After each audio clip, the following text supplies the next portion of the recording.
네, 이번 사역 형식과 관련한 내용들을 전체적으로 정리를 좀 해봐야 될 것 같아요. 지금쯤이면은 사역 형식의 문장이 어떤 모습인지 어떻게 생겨야 하는지는 다 아실 거예요. 근데 아직도 좀 감이 안 올 수가 있는 게 내가 어떤 상황에서 무슨 얘기를 어떻게 할 때 과연 사역을 쓰는 건지 이거에 대한 감은 많이 여러분이 복습을 해야 되는 건데 그 복습이라는 거는 실질적으로 많이 써봐야 된다는 얘기예요. 혼자서 여러분이 예문을 실제로 많이 만들어 보고 실제로 써보려고 노력도 해보고요. 예문을 통해서 좀 정리를 해볼게요. 내 레포트를 최소한 3번은 검토했어. 내 레포트를 최소한 3번은 검토했어.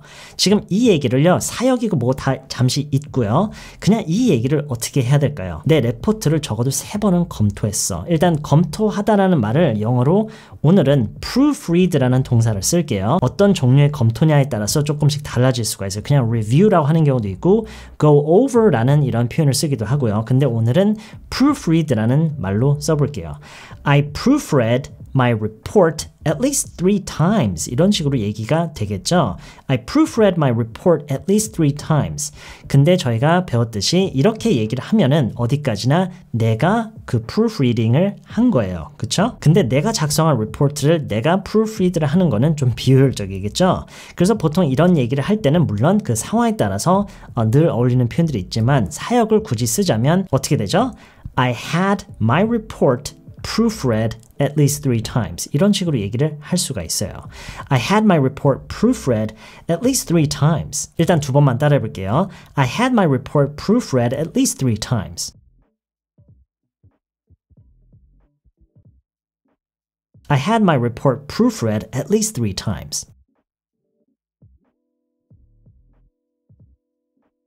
자, 지금 이 얘기를요, 사역을 살려서 최대한 우리말로 해석을 하면은요, 검토했어가 검토받았어가 된다고 볼 수가 있어요. 내 레포트를 최소한 3번은 검토받았어. 이런 식으로요. I had my report proofread at least 3 times. 이게 저희가 배운 사역 형식 문장의 첫 번째 유형이었어요. 자, 이렇게 사역 형식을 씀으로써 문장 안에 어떤 의미가 자연스럽게 내포되어 있죠? 누가 해줬다는 얘기는 안 나왔지만 지금 이렇게 사역을 씀으로써 그 검토하는 과정을 누군가가 해줬다라는 그런 의미를 내포하고 있죠. 그리고 여기서 강조를 제가 했던 부분이 단순히 누군가가 해줬다라는 그 요소만이 아니라 그 전체적인 상황을 내가 유도해서 내가 일으킨 일이라는 그런 요소도 생각을 해야 된다고 그랬죠. 검토는 비록 다른 사람이 해줬지만 어쨌든 I had라고 하는 이유가 내가 그 상황을 만들었기 때문에. 기억나시죠? 자, 그럼 저희가 최근에 배웠던 2번째 유형을 한번 볼게요. 걔가 길을 잘 모르는 것 같아서 그 지역의 길을 잘 모르는 것 같아서 그냥 거기서 기다리라고 했어. 자, 일단 아까 첫 예문에서 했던 것처럼 사역이라는 부분을 잠시 그냥 잊어버리고 기다리라고 했어. 이 부분에서 우리가 이제 사역을 물론 쓸 거지만 일단 사역을 생각 잠시 안 하고요. 걔한테 그냥 거기서 기다리라고 했어. 지금 이 말만 놓고 보면은요, 그 상황을 생각하지 않고 간접 화법을 이용해서 이 얘기를 표현할 생각을 하는 게 정상이에요. 기다리라고 했어. 누구한테 무엇을 하라고 하다. Tell someone to do something. 이렇게요. Tell someone to do something. 그래서 I told her to wait there. 이렇게 얘기를 하는 게 맞고요. 이렇게 얘기를 심지어 하는 게 사역보다 더 좋은 상황도 물론 있어요. I told her to wait there. 근데 여기서 이제 사역을 써서 얘기를 한다면 어떻게 하죠? I had her wait there. 이렇게 되겠죠. I had her wait there. 근데 사역 문장이라고 해서 꼭 사역스럽게 해석을 할 필요는 없어요. 오히려 그러면 안 돼요. 부자연스러워져요. 기다리게끔 했어? 기다리도록 했어? 뭔가 어색해요. 그냥 우리가 일상적으로 얘기할 때는 기다리라고 했어. 그쵸?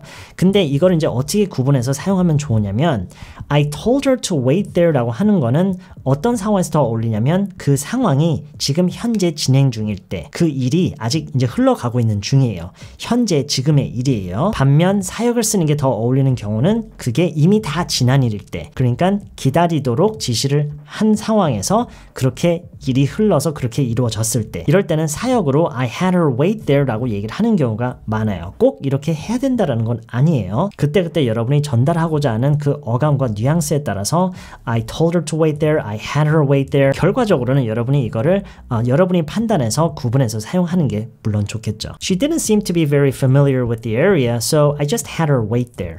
I just had her wait there. She didn't seem very familiar with the area.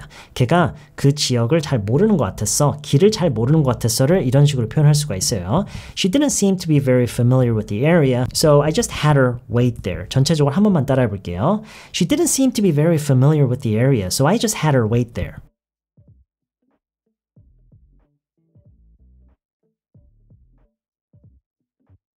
자, 여기서 한 가지 더 정리하면 좋은 게요. 이 사역 형식을 특히 이 두 번째 유형을 배우다 보면은 많은 분들이 이런 질문을 하세요. have 누구 do something이라고 하는 거랑 make someone do something이랑 let someone do something이랑 어떤 차이가 있는지 이거를 오히려 다 같다고 생각하시는 분들도 계시더라고요. 근데 다 다르고요. 이거를 구분하는 거는 꽤 쉬운 편이에요. 제가 이전 강의에서 이걸 정리를 했는지 기억이 안 나네요. 어쨌든 make someone do something이라고 하는 거는요. 강제성이 포함이 돼 있어요. 그 사람으로 하여금 그걸 하게끔 만드는 과정에서 어느 정도 강제성이 있었다라는 거를 내포하고 있어요. 다시 말해서 I made her wait there 라고 하면은 걔는 그러고 싶지 않았는데 내가 그렇게 하게끔 만들었다. 강제로 그렇게 하도록 했다라는 그런 의미가 내포되어 있기 때문에 굉장히 다른 표현이에요. 그럼 반면에 let someone do something, I let her wait there 라고 하는 거는 그녀가 거기서 기다리고 싶어 하는 그런 상황에서 그렇게 하도록 해줬다. 좀 돌려서 얘기를 해서 그런 편의를 봐줘서 그렇게 하도록 해줬다. 이런 의미가 내포되어 있는 게 let예요. 그렇다는 거는 사역 형식의 문장을 make와 let로 하는 거는 굉장히 좀 개성 있게 얘기를 하는 거예요. 그 분명한 색깔이 있어요. 그 표현 자체에서 느껴지는 분명한 그 색깔이 있지만 그런 반면에 have는 꽤나 중립적인 그런 표현이에요. 그게 부탁해서 그렇게 한 건지 내가 어떤 비용을 지불해서 그렇게 하도록 한 건지 아니면 내가 뭐 강제적으로 한 건지 이런 내용이 전혀 포함이 안 돼 있고 그렇게 시켰다 이 정도의 의미라고 생각하시면 돼요. 참 그리고 한 가지 더요. 많은 분들이 혼란스러워 할 수도 있는 부분인데 지금 사역 형식을 이제 쓸 때 have something done과 get something done 이라는 것의 차이예요. 심지어 많은 외국인들도 이게 같다고 얘기를 하는 사람들이 많은데요. 원어민들은 본인들은 본능적으로 그걸 구분해서 사용할 수 있어요. 근데 그게 워낙 비슷한 경우가 많기 때문에 비슷하게 쓰이는 경우가 많기 때문에 보통 그냥 같다라고 얘기를 하는데 잘 보면은요. 패턴이 있어요. 그 차이를 최대한 쉽게 설명을 하자면요. 최대한 쉽게요. 최대한 쉽게 설명한다고 해서 그게 전체적인 차이를 다 보여주는 건 아니에요. 그냥 최대한 쉽게 얘기를 하자면 get something done. 예를 들어서 I got my phone fixed.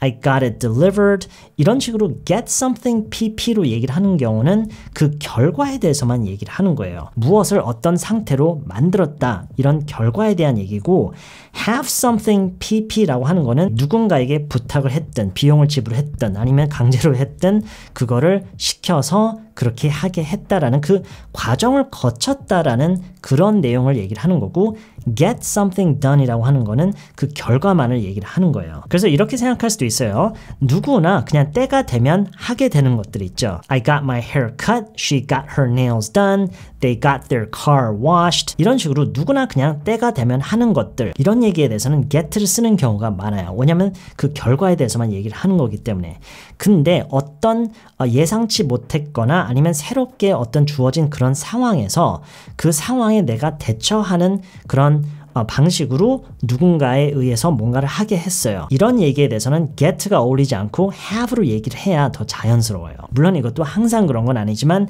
대체적으로 그렇단 얘기예요. I recently found some ants in my house, so I think I need to call someone and get my house checked or have my house checked. 어느 쪽일까요? I think I need to call someone and get my house checked. have my house checked. 지금 이 문맥에서는 get보다는 have가 더 잘 어울려요. 왜냐면 지금 이거는 어떤 결과를 얻는 것, 무엇을 어떤 상태로 만드는 이런 문맥이 아니라 어떤 과정을 거치는 그런 의미잖아요. 누군가에게 의뢰를 해서 오게끔 한 다음에 검사를 받는 이런 과정을 거친다라는 그런 의미가 좀 많이 강한 그런 문맥이잖아요. 그래서 이런 경우에서는 get보다는 have가 훨씬 더 잘 어울리는 거예요. I recently found some ants in my house, so I think I need to call someone and have my house checked. 한 번만 따라해 볼게요. I recently found some ants in my house, so I think I need to call someone and have my house checked.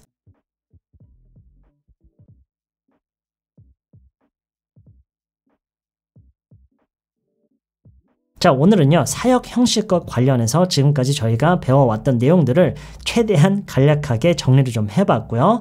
혼란스러울 수도 있는 그런 부분에 대해서 좀 얘기를 해봤어요. 가장 중요한 게 뭐라고요? 여러분이 배운 내용을 바탕으로 해서 여러분이 이해한 선에서 실제로 예문을 많이 만들어 보는 거예요. 이번 영상은 여기까지고요. 다음 파트에서는 지금까지 배워왔던 사역 형식들을 응용해서 어떤 대화나 지문을 제가 가지고 와서 같이 연습을 해볼게요. 저는 그러면 다음 파트에서 다시 만나볼게요.